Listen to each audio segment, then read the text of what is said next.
Om Sahana Vavatu Sahano Punaktu Sahaviryam Karavavahe Tejasvinavadidamastu Ma Vitvishavahe. Om Shanti Shanti Shanti Hari Om. Namaste and welcome to the Spiritual Wealth Podcast. Have you ever thought why Reiki is such a popular modality? It's estimated now that Reiki is done by millions of people around the world in various countries. So there must be something special about this healing technique. Today, I'd like to delve into Reiki a bit more and examine why many people are drawn to it and why I think people, and definitely women, should learn Reiki. So today's episode is geared a little bit more towards women, although men are certainly welcome to listen and gain some information. Namaste and welcome again. I'm your host, Alexandra Savithri, Director of the American Reiki Academy and the Vedic Healing Center. I'm a Reiki Master, Vedic Healing Master, and spiritual life coach who has practiced and taught spiritual self-development and healing for more than 30 years, led pilgrimages to India, and studied with blessed Indian gurus. In this show, we cover topics related to metaphysics, Reiki, Vedic healing, yoga, manifestation, spiritual growth, and feng shui based upon my studies and work in these disciplines. The aim of this show is to help you awaken, develop, and tap into your spiritual power in order to manifest love, happiness, success, well-being, peace, and productivity, so you may blossom into the highest expression and version of you.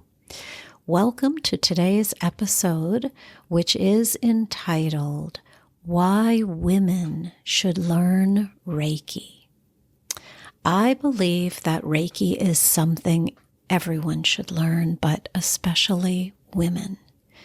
And this is because women have healed before in many professions and many lifetimes, if you believe in reincarnation. So healing comes naturally to us. And thus we find many women as doctors, nurses, physical therapists, massage therapists, chiropractors, acupuncturists, herbalists, naturopaths, Ayurvedic doctors. The list of various modalities goes on and basically is indicative of the fact that healing is something we remember and we do innately. So in other lifetimes, all of us have been healers, shamans, medicine men, medicine women, priests and priestesses. We have known how to work with energy and the power inherent in working with energy. Now, although we find men in many of the same professions that I just listed, I believe that as women, these professions speak to our soul. They are natural for us. And where does Reiki fit into all of this? Reiki is something that, as you know, basically I'll just define it here.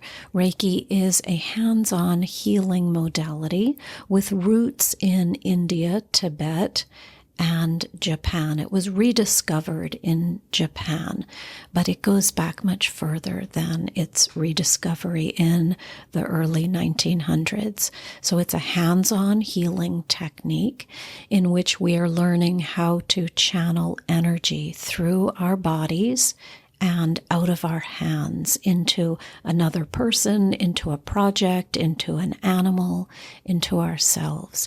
And Reiki provides a clear and foundational step for healing. It's like a doorway into the somewhat mystical but very real world of healing.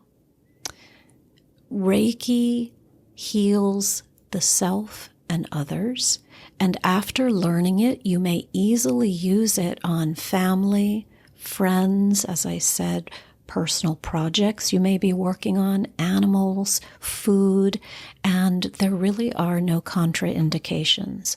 Amazingly, Reiki also helps you, the practitioner. It helps you clear blockages and manifest more of what you need on your path, giving you greater light, well-being, clarity, focus, and peace. So back to this topic of women as healers. As women, we can be bundles of emotions. I would say this is something that is both our superpower and our Achilles heel. We are complex and fascinating. We feel and sense everything due to our compassionate natures.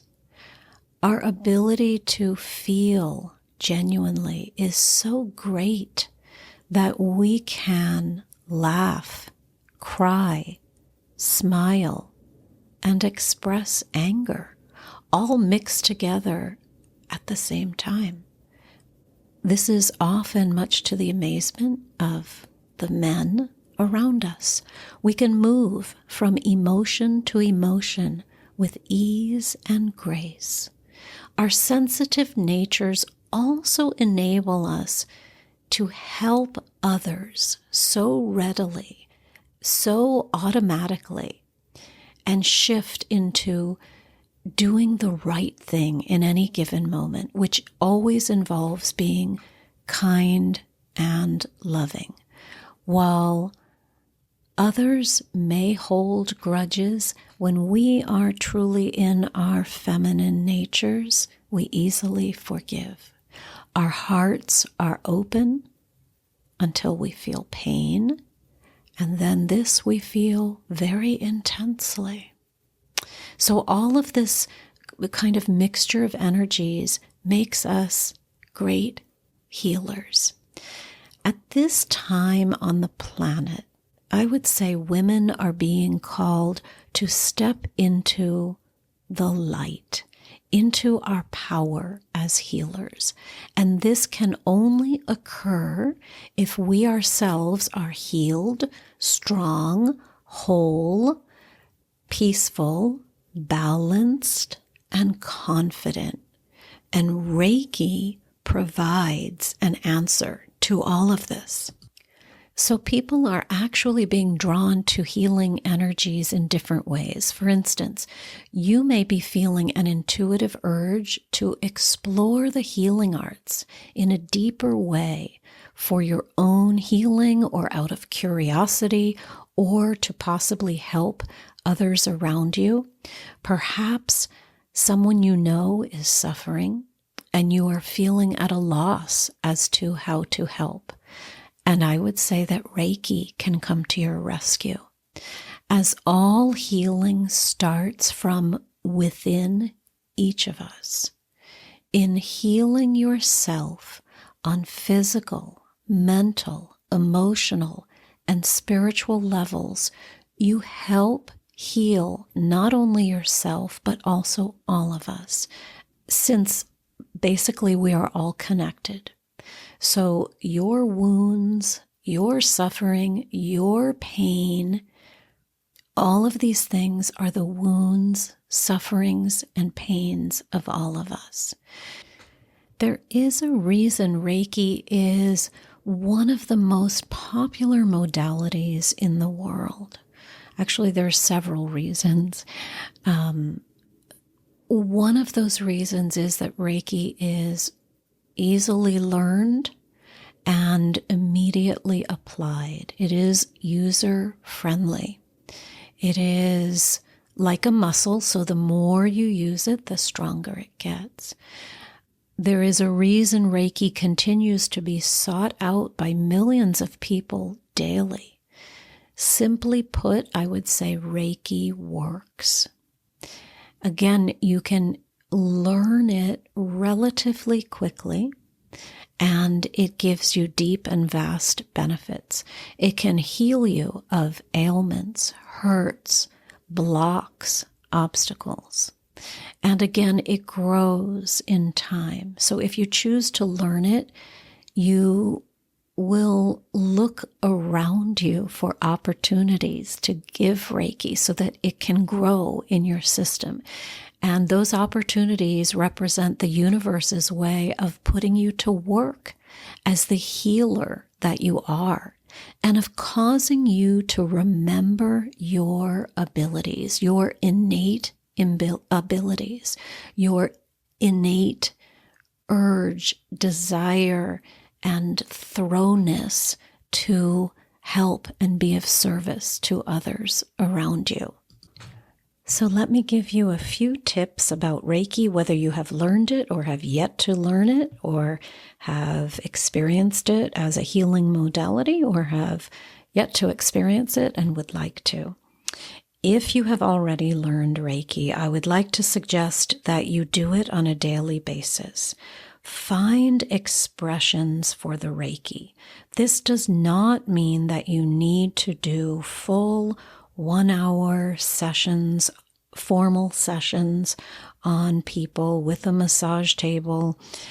It can be the outpouring of Reiki in any given moment. So you may see a wild animal and you want to extend some Reiki to that animal.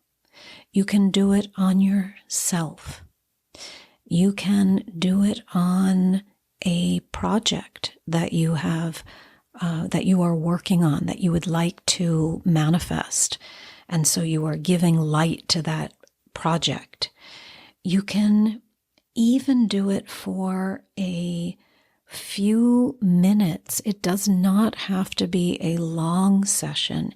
It just has to be a daily outpouring. It's like you're exercising that muscle. So you're all the time remembering there is this ability in my hands, in my energy field, to extend love in the way of energy. And we go through this more in our Reiki program when you learn Reiki. But if you have already learned, please don't limit yourself to just doing formal sessions on people. There are opportunities all around you to give Reiki every day. Maybe you're taking care of an animal. Somebody is out of town, and so you're dog sitting or cat sitting. You can do a few minutes of Reiki on that animal. And how will that help that being? You don't know how beneficial that may be to that being while their family is out of town. The second tip is, if you have not learned it yet, to learn it thoroughly from a qualified Reiki master. So do your research. And although I said you can learn it quickly, I want to make the distinction between quickly and learning it thoroughly. So even though it can be taught in a relatively short amount of time, that time should give you a thorough understanding of the Reiki.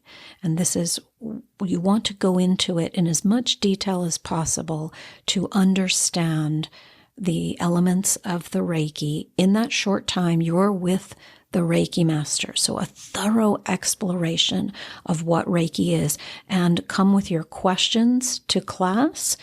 This is very appreciated, probably it is by me when I'm teaching someone to have questions about the Reiki and to really show a genuine interest in it. So learn it thoroughly from a qualified Reiki master. Qualified means someone who has had experience in Reiki, perhaps has been doing it for a long time, comes from a lineage that can be traced back to the founder of Reiki, Dr. Mikao Usui.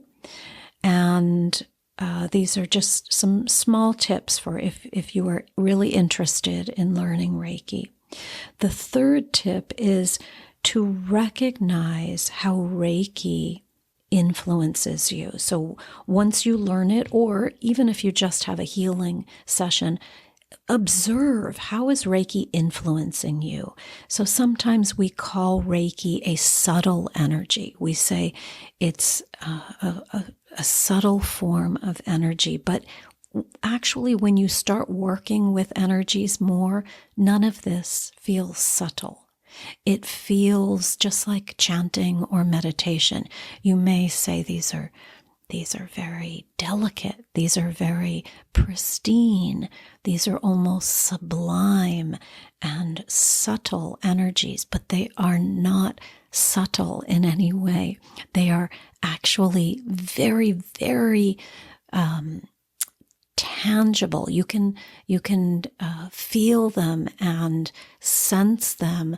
It's just a matter of making a shift from the dense physical world where things are more rough and aggressive into these subtle, softer spaces, the feminine spaces that maybe we are not taught to recognize when we're growing up. These lovely, intuitive, delicate energies that we can touch. So delicate, just think of these words, and they sometimes sound contradictory, but they're not. Subtle does not mean a lack of power. Delicate does not mean a lack of power. These words, the gentle, sweet words I'm using, indicate just a different level of sensitivity. However, the power is still there.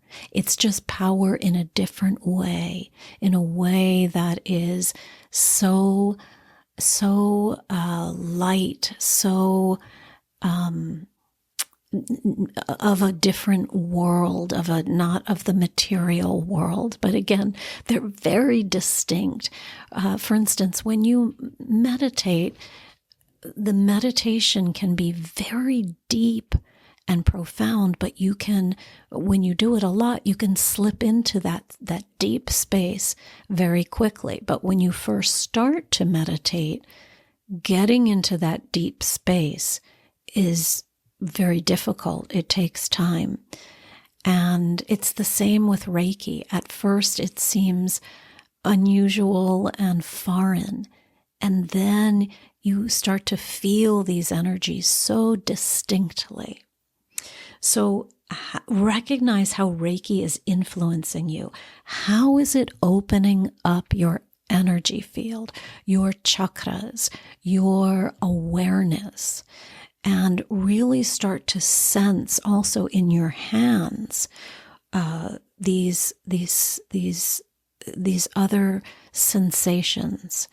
So we are moving away from the denseness of the physical world and starting to identify with these really beautiful energies that exist on another level. But that other level is just as real, if not more real, than this physical world. Because we know this physical world, everything in this physical world is transitory.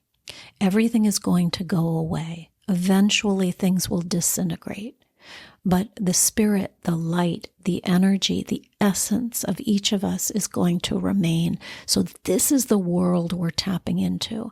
And that's why I said it's very real, but it may feel delicate. And it may feel at first difficult to reach. But the more we meditate, the more we do Reiki, the more we chant, the more we do our yoga asanas, the more we do our pranayama, our breathing, the more easily we slip into this other world that brings us such tranquility, such peace, such focus, such grace, such solace, such strength that we are able to then navigate the physical world, which is challenging, with greater ease. And it's all about creating greater ease. So Reiki is going to give you greater ease. It's going to give greater ease to the people you are working on, you are helping, the animals, the projects you are working on. You are sending a current of light, liquid light, to a project you are working on, asking that it move easily, that the obstacles be dissolved. When I talk about these modalities, I often mix them because this has been my background. I can only talk about what I know. And I have bridged the world of metaphysics and healing arts with the beautiful energies and techniques I learned through the Vedic tradition in India. And the reason I bring this up is Reiki is like a Ganesh mantra. So Ganesh, we chant to Ganesh to move obstacles in our way. We do Reiki to clear energies in the energy field. So when we chant to Ganesh, we are saying, I know there's some interference. I know there's some stuff, some blockages in my way of manifesting whatever it is I want to do or create. Please remove those things. I need not know what those things are. So in my body, I need not know what is blocking me, but let me have an influx of light, and that light will move and dissolve and transmute anything standing in the way of my success. And this is how Reiki works, and this is how mantras work as well. And I gave Ganesh mantras as an example here because we were talking about blockages, but the mantras work on so many different levels for so many different conditions. And I greatly encourage anyone listening who is interested in this amazing path of Vedic healing to reach out to me. It has been my honor to do and teach Reiki for the last more than 30 years now, 33 years. I learned Reiki when I was very young, and then I had the beautiful good fortune of going to India and studying with blessed spiritual teachers there who are masters of energy and in different ways. And so if you are interested in any of these modalities, I encourage you to reach out. You are welcome to click on the website link and sign up for our newsletter, and you will receive free weekly tips on many of these topics. Sometimes we're talking about Reiki or manifestation or mantras or meditation or yoga, and it's all spiritual growth. And this spiritual growth is helping your path on this earth. The title of this podcast, again, is Spiritual Wealth. So these spiritual and healing techniques bring us riches. They bring us treasures that maybe seen and felt and experienced deep within the being on many, many different levels. And they give us great mastery over our minds, over our emotions, over situations that are happening around us, over conditions, so that you are always peaceful. You are always centered. You are always, always at one with this light energy, this divine creative energy that swims all around us, that breathes all around us and through us and in us. And in doing Reiki, we are learning how to pass that energy out of our hands into someone else. It's such a beautiful modality. So the title of this podcast was Why Women Should Learn Reiki. And as usual, I went a little bit off topic, but I hope this was useful to you. And I encourage you to reach out, be in touch, and work with your spiritual practice. Whatever it is, work with it, continue to work with it, and let it show you the riches that it has. Let those riches be revealed to you deep within your soul, in the quiet of your meditation space, in the quiet of your Reiki room, in the quiet of you alone on your mat doing yoga, doing your asanas. Let these energies be revealed to you. And as they are revealed, they are grounded in your being. They are absorbed. Your being becomes immersed in these energies, and they become a part of you. So they never leave you. They just keep growing as you keep working with them. Om Asatoma Sadgamaya Tamasoma Jyotirgamaya Mrityorma Amritam Gamaya. Om Shanti Shanti Shanti. Om Peace Peace Peace. Om Sai Ram. Jai Guruji. Om Amriteshwariye Namaha. Hare Krishna. Om Namah Shivaya.